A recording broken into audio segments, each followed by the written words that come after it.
Welcome also to Benedict Spence, Conservative commentator, who joins us in the studio. We've been waiting for Keir Starmer to join his opposite number in Germany, the German Chancellor Olaf Scholz, for a press conference in Berlin. It was due to start about 20 minutes ago. They were 15 minutes late. We would have expected better of the Germans, would we not? If there's one thing you expect from the Germans, I lived there for 3 months. Everyone's on time all the time. But we're not taking it live. As I said, usual, because I like you too much. Don't want you to be bored out of your minds. I'd rather you stayed tuned in. But how worried are you by this idea of turning the corner on Brexit? What does that mean from someone who was the shadow Brexit secretary and tried to stop Brexit from happening for 3 years? Yeah, I think that this is going to be painted as a sort of a solution to very many of our problems in this country. They'll come. Yeah, we've already had this, haven't we, with as Keir Starmer saying yesterday, things are going to get worse because everything's been left in a bad mess by the Tories. And ultimately, Brexit is associated with the Tories and what then happened afterwards, very much so. So I fear that this will be painted as one of the solutions to the problems that the Tories have left us is a closer working relationship with Europe. And you're right to be fearful that will mean sort of the increasing, ever-increasing greater influence of Europe in British affairs. I don't think he's foolish enough to try to take us back in officially, not now anyway, maybe next term. That would require a referendum, end of, nothing to discuss. But there are ways of undermining a lot of ways, in the same way that the deal that was actually done, and again, it was Theresa May that set up the foundations for this, that made it impossible to have anything but this, with Boris Johnson signing this deal, which basically left Northern Ireland in this limbo in the EU, outside the EU, and separated from us along the Irish Sea in terms of some of those rules. I genuinely don't think that if Keir Starmer were going to try to take us back into the European Union officially, I genuinely don't think he would give us a referendum. I think he's a very authoritarian figure. I think you only need to see how he's trying currently to change the rules on how the Labour Party selects its leaders going forward. Oh, all party leaders do that, though. Yeah, but no, I think that he is much more an authoritarian, actually, than any leader we've had, certainly in my lifetime. Much more so than Blair or anything like that. And actually, I think that he's got a bit of a vice-like grip on his party. And many of us applauded him for the way that he went about sort of rooting out anti-Semitism in the party. But I think that streak is there. And I think ultimately you only need to look actually at the way that they've entered life in government, and they seem to think that the rules when it comes to sleaze, as they would call it under the Tories, don't seem to apply. You can just ignore these rules and just get away with it, and you don't have to apologise to anybody. But it's different because it's them and they're nice people. Exactly. So actually, were we to get there, what they think. But were we to get there, what I think will happen is we'll have the ever-increasing creep of the European Union having more influence in this country. There will be no referendum on that. It will never be an The thing is, you don't even need to give the EU actually powers of that. What you just do is you keep this thing, these ridiculous phrases, dynamic alignment, isn't it? Realignment. The EU is the least dynamic thing in the world. No, exactly. So when the EU changes their rules, we change our rules in line so that we keep with this, as opposed to saying, well, no, that's not a good rule for us or in our particular industries because of our or trade elsewhere. So we keep basically aligned with the EU, and we basically, again, rule taker, not a rule maker. Not that we had much say as a rule maker once they'd gone to qualified majority voting on most issues. We didn't have a veto on most things anyway. But it just seems to me, I just don't trust, as I said earlier, I don't trust him as far as I can throw his brill cream tub. And that's the issue. And he's proven to be untrustworthy. I've always said, you know, the fact that he was willing to try and elect Jeremy Corbyn in 2019 tells you everything. The fact that he tried to undermine a vote, it would never occur to me for 1 second. You know, I didn't vote for Keir Starmer. I don't think that's going to come as a surprise to you. But you know, I don't think it will come as a surprise to you also that, you know, as someone who believes in democracy, I would ever say, oh, well, because you've only got, was it 34% of the vote, you're not a legitimate election. No, they are legitimately elected under our system, first past the post system.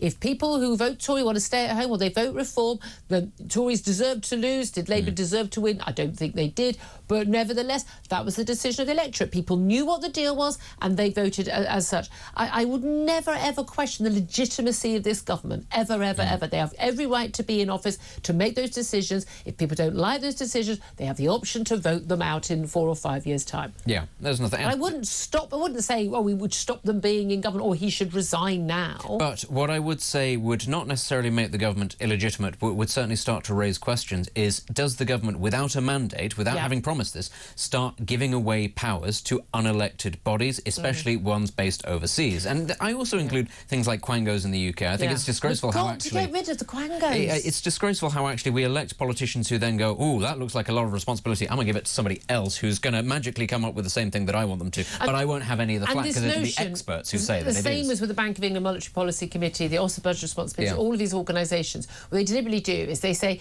basically, well, you know, it's going to be an independent body. We'll take the politics out of it. And then they appoint a load of people who are politically aligned to them to make those decisions. This is why, to all intents and purposes, Tony Blair never left office, because virtually every major institution in our country now is run by Blairites. Yeah, I mean, quite literally people who work for the Tony Blair Institute in many cases in this government. Quite literally. He didn't try to lie about that. He was very upfront about what the ambition was. I'm surprised he hasn't made everyone wear ID cards around their neck all the time. But as I say, the abrogation of responsibility, taking it out of elected officials' hands and giving it to political allies and painting them up as experts, or giving it to courts and bodies overseas, that is something... allies. Yeah, that is, again, something that I think... I don't think it necessarily makes the government illegitimate, but it does raise serious questions about why that wasn't put to the people in the first place, because I suspect, as was the case with Brexit, most people are not in favour of I'd like to point out that the Tories were in power for 14 years and didn't undo a single thing of this. And when anyone who was vaguely conservative in thinking was being pointed to a body, when there was an outcry on the lunatic so-called progressives, actually anti-free speeches on Twitter, they always caved in. So, I mean, they've got themselves to blame for that. You know, that's entirely their choice. Let's talk up, but let's go briefly, because we talked a long time in the last hour about this Labour's plans for a tax raid in the budget, front page of a couple of the newspapers today. This is going to be a big concern. It is, of course, the situation that our public finances are in dire straits. They're in dire straits for a number of different reasons, and largely to do with policies and decisions which both the Tories and Labour both fully embraced. You know, lockdowns, furlough, daft energy policies that meant we were hit even more badly than certainly countries like America over the Ukraine war and the impact on energy prices, and you know, and of course, quantitative easing, still paying all that off from the banking crisis. Again, that happened under Labour's watch. You know, we're still dealing with the impact on public services from austerity that was on the Tory watch, a plague on all of their houses. We are in a bad state. What is the solution? Well, according to Keir Starmer, it's raising taxes.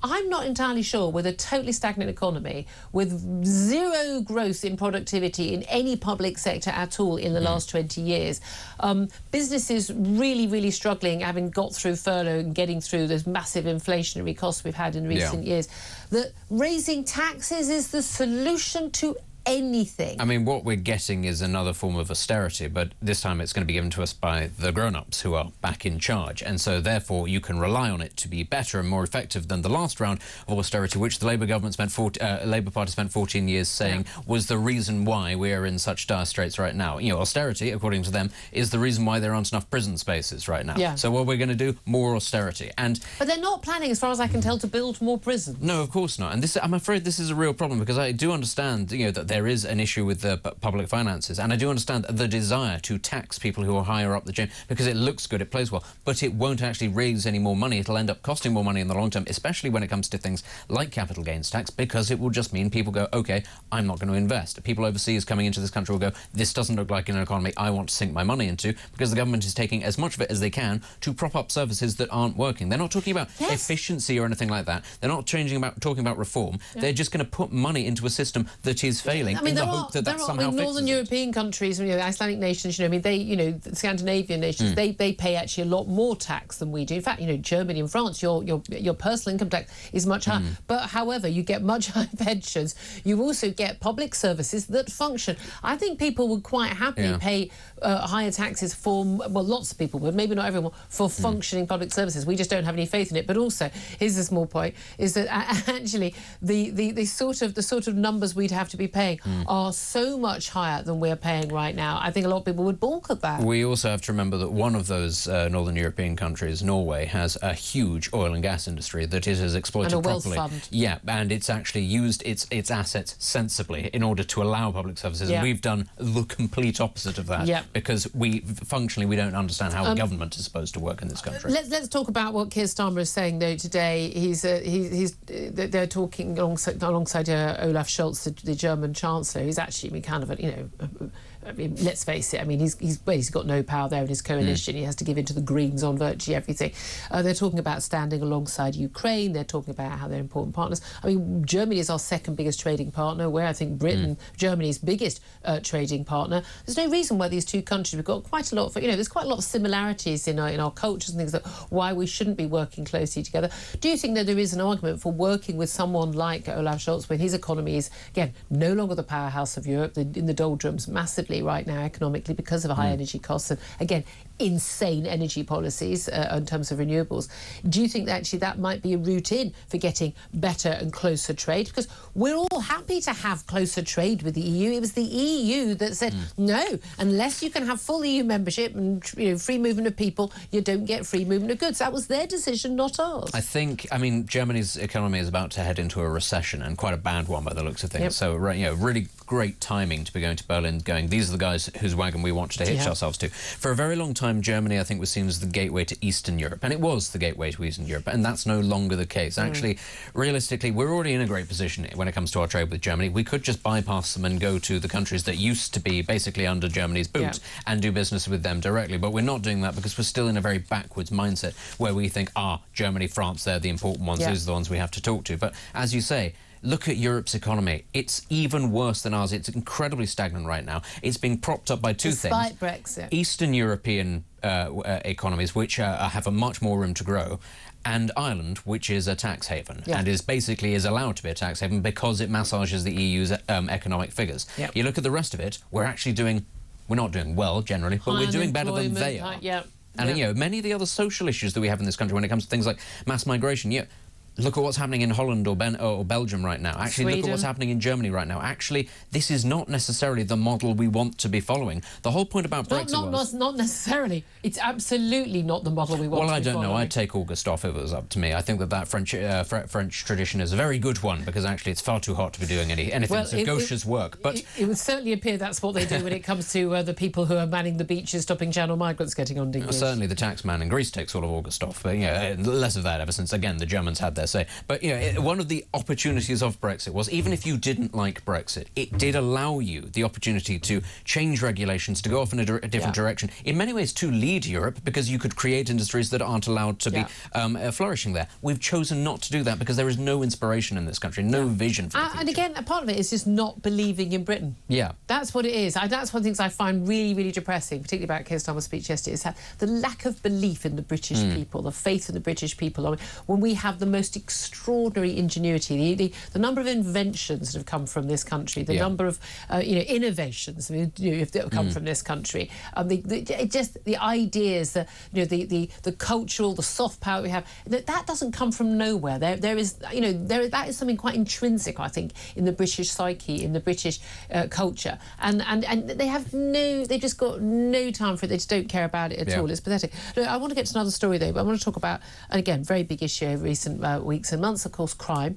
And the Prime Minister said yesterday, that when they were actually, looking at, during the riots, post-Southport attacks, they're actually every single day sitting in Cobra meetings, having to look up, how many prison places there were. I mean, you'd think, frankly, someone might just have given them that information at 7 o'clock in the morning. But we've been told that since the arrests over the bank holiday weekend, of course, Notting Hill and elsewhere, fewer than 100 spaces are left in male prisons right now. It's the closest our jails have ever been to breaking point, with hundreds arrested over the August bank holiday. They are due to release thousands of inmates early when letting out people at 40% of their sentences. That comes into force on September the 10th. I know one mother has been in the news today talking about how the young man who attacked her son with a machete, organised getting the machete for the person who attacked her son, is being let out. After serving only 4/10 of his sentence. I mean, it's just obscene. It really is obscene. But we're going to be seeing more and more violent and sex offenders being let out in October because it is going to be extended.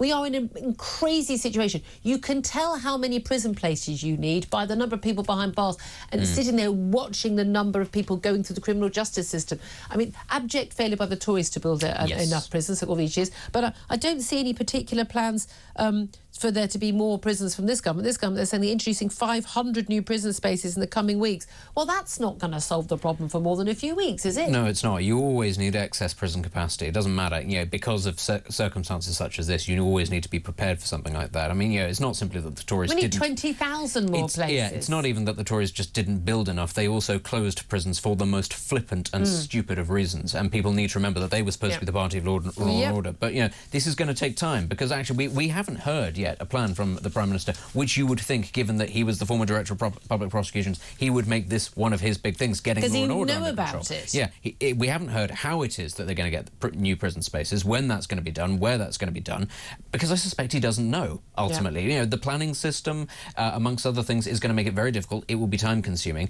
I suspect this is one thing that is just going to keep on rumbling, and it will have a massively detrimental effect on his polling, because people will look at him and they will see violent criminals going back onto the street, committing low-level crime. And they want some are going to commit high-level crime. Exactly, and people will say, you were supposed to be the managerial type who was going to be sensible and fix what's going on. You had one job, former Director of Public Prosecutions. Yeah. What do you make, by the way, this talk at TV exclusive, a man who glorified the October 7th massacre by wearing a Manchester United football shirt with Hamas 7 printed on the back, caught on picture, went on social media.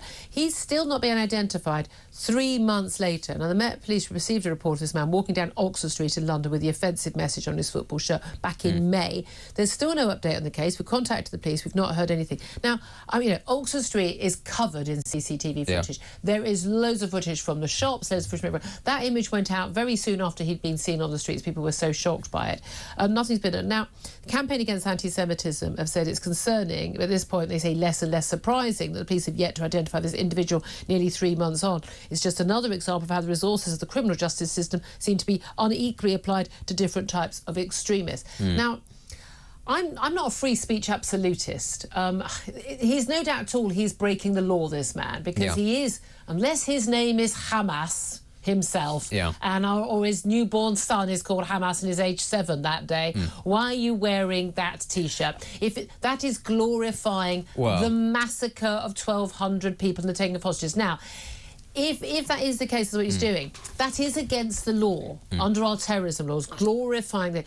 But we see so many cases where we have seen the glorification of what Hamas have done and their policies and their belief system, from the river to the sea. Palestine will be free. Now, that's basically saying the annihilation of the that's a Hamas slogan, annihilation of not just Israel but the Jewish people. Why the police have not been able to track this guy down is frankly laughable. I mean, first and foremost, he was wearing a Manchester United shirt, right? So I would question whether or not that really is glorification. This might in fact have been the biggest insult. But ultimately, they won't consider this a priority at the police, because it's one of those. But it shouldn't be a priority. Yeah, there are people actually being battered to. But I mean, on the streets. you probably know better than I do. Did they ever identify the person who damaged the image of the portrait of Balfour at I think it was some Oxford or Cambridge? Somebody who actually took a knife to it and committed very serious criminal damage. I don't think that person was ever identified. I think they might have been. I haven't heard about it. For a very long time, for a good couple of months, it wasn't dealt with. And this is a frequent thing, actually, is simply the refusal to identify people. And very often, what they'll say is, the police will say is, well, look, they're covering, they've got a face covering, or they look very similar to lots of different people. Well, if you're watching on your YouTube right now, you can see a picture of this guy. I mean, you can actually see part of his face. But there's CCTV everywhere on Oxford Street. If they wanted to find this guy, they could have found this guy. But the number of crimes that happen in London that don't get solved because the police, with CCTV, say insufficient evidence. I'm just not surprised by I know this from my own bag theft. It was me that got this lovely security guard in my local supermarket to look at the cameras on the tills to actually they got footage of the guy snatching my bag, but only because I went and got it, and he's thank you, William, much appreciated. No, but if it wasn't, the police wouldn't have got that. They'd have been told, no, we don't have CCTV outside, and they'd have got no evidence. Yeah, and that's unfortunately just the bog standard response, especially in London. It might be different elsewhere, no, but it's something that people are experiencing over and over again. The police simply shrug and go, well, what are you going to do? That's that's appalling. The answer to that is nothing. That is what they do. And again, whether it's about incitement to violence on the streets of this happening, and they are now just pro-Hamas demonstrations. They really are, and supposedly minor crimes like shoplifting. I don't think stealing every single day from the same shop is a minor crime. Those are probably pro-Hamas as well. Probably, who knows? But look, let's. We're going to take a short break, and I want to get to your calls, particularly on Keir Starmer, this reset of our EU relationship. He's just been giving this press conference, still ongoing, with Olaf Scholz, the German Chancellor. The Prime Minister has said, we want a close relationship with the EU. So this resettling relations does not mean reversing Brexit, he says. He says better relations with Europe are vital to Labour's growth plans, and says they will work together on challenges like illegal immigration in order, here with that quote, get all together now, smash the gangs, and also to work on issues like climate change. Yeah, I wonder if he's wagged his finger at Olaf Scholz for the fact they're reopening all their coal mines in Germany. He's also said they hope to agree a UK-German treaty by the end of the year.